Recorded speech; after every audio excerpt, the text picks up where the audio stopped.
Assalamualaikum dan selamat sejahtera. Seterusnya kita nak lihat jika ada terbitan kali kedua. Jadi sebelum ni kita dah lihat jika kali pertama menerbitkan share, kali ni kali kedua. So untuk soalan merekod terbitan share kali kedua, terbitan kali kedua, caranya sama je dengan terbitan yang kali pertama. Cuma nanti dalam catatan kita akan lihat ada dua catatan.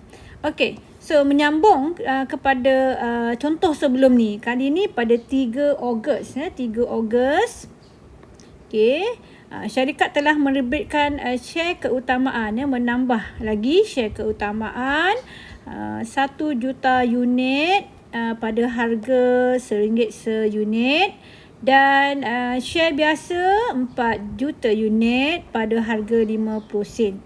Okay, semuanya telah dilanggan dan dibayar penuh. Okay, jadi kita tukarkan. Pertama, kita tukarkan kepada RM yang kita terbitkan tu. RM1 RM1.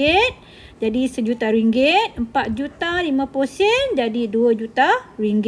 Jadi caranya ialah kita akan tambahkan dalam setiap modal lah. Modal share keutamaan dan modal share biasa. So modal bertambah dan apabila duit dah settle, duit juga akan bertambah dalam bank. So kita lihat di ledger akaun modal. Apabila kita menerima permohonan pada 3 Ogos, so permohonan 1 juta, share keutamaan dan juga share biasa.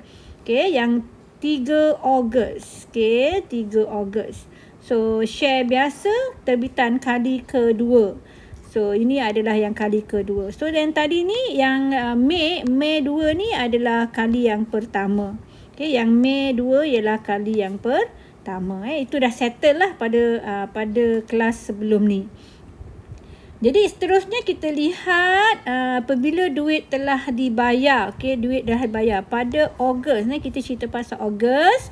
So pemohon share keutamaan pun dah bayar RM1 juta, share biasa pun dah bayar RM2 juta. So kita lihat sini terdapat dua catatan. Ini ialah terbitan kali pertama, ini ialah terbitan kali kedua. Okey, terbitan kali pertama. Permohonan ada 2 kali, satu terbitan yang pertama dan terbitan yang kedua. Okey, so seterusnya. Jadi seterusnya kita nak tengok pula jika berlaku share terlebih atau terkurang langgan. Okey, jika selepas tarikh tamat kita dah tutup permohonan, kita tengok adakah langganan berkurangan atau ada berlebihan. Ya, kalau berlaku kurangan langganan, maksudnya ialah kita nak RM1 juta. Kita nak RM1 juta. Kita nak RM1 juta. Tetapi yang dilanggan hanyalah RM800,000. Bermaksud kita tak mencapai lagi apa yang kita nak. Jadi berlaku kurangan sebanyak RM200,000. So RM200,000 ni siapa yang akan tanggung? Okey, penaja jamin. Penaja jamin ini adalah orang yang garanti akan membeli jika kita tak berjaya jual semua share-share kita. Jadi yang penaja jamin ni terdiri daripada sama ada firma broker atau bank saudagar, merchant bank yang kita selalu jumpa dekat bandar tu, ataupun amanah saham ataupun apa saja agensi keuangan yang lain. Okey, so mereka lah yang akan membeli kalau kita tak berjaya jual ataupun terbitkan semua share-share kita. Dan jika kita nak RM1 juta, okey, kita nak RM1 juta, tetapi yang memohon untuk membeli ada RM1,200,000. Maknanya yang berminat tu lebih daripada yang kita nak. Kita cuma nak offer RM1 juta tapi 1.2 juta orang yang bermohon. Jadi terdapat lebihan 200. Masa dia mohon kan dia bayar dah semua. Jadi kita memang mendapat 1.2 juta. Jadi terdapat duit lebihan lah. Sebanyak 200. So yang 200 ni kita pulangkan semula kepada orang yang memohon. Okey. Baik. Cara merekod pula. Okey, pertama ialah kita nak tahulah berapakah jumlah terbitan yang sebenarnya kita nak. So kita nak 1 juta share biasa pada harga RM1. Okey, so RM1,000,000 lah. So kita kena dapat RM1,000,000. Tetapi yang mohon cuma 800,000. Yang 200 lagi.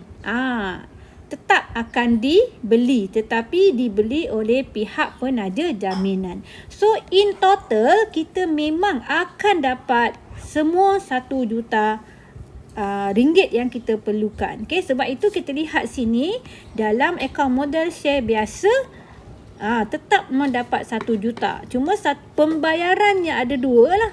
Iaitu pada 15 hari bulan kita hanya dapat 800,000 sahaja. Dah tahu dapat 8,000, kita kurang 200. So pada 25 hari bulan kita akan dapat sekali lagi duit. So duit akan bertambah sebanyak 2 kali. Pembayaran permohonan berlaku 2 kali. So dalam jurnal kita pastikan modal kita memang akan bertambah 1 juta dan bank ada 2 kali pada 2 tarikh berbeza. Okey, pada 2 tarikh berbeza. Okey. Baik, itu cara kita menyediakan jurnal. Jika lebih pula, kita memerlukan 1 juta unit RM1. So kita perlukan 1 juta ringgit sahaja. Tetapi yang duit yang kita terima ada 1.2 juta. So berlaku sebanyak 200 lebihan. So macam mana cara kita nak pulangkan? Pertama buat macam biasalah. Kita mencatatkan 1 juta sahaja yang kita perlukan daripada pemohon. Kemudian bila buat akaun bank, kita terima duit tu berapa? Bukan sejuta kan? Kita terima 1.2 juta. Catatkan ke semua sekali. Kemudian kita akan bergugukan dengan pemohon.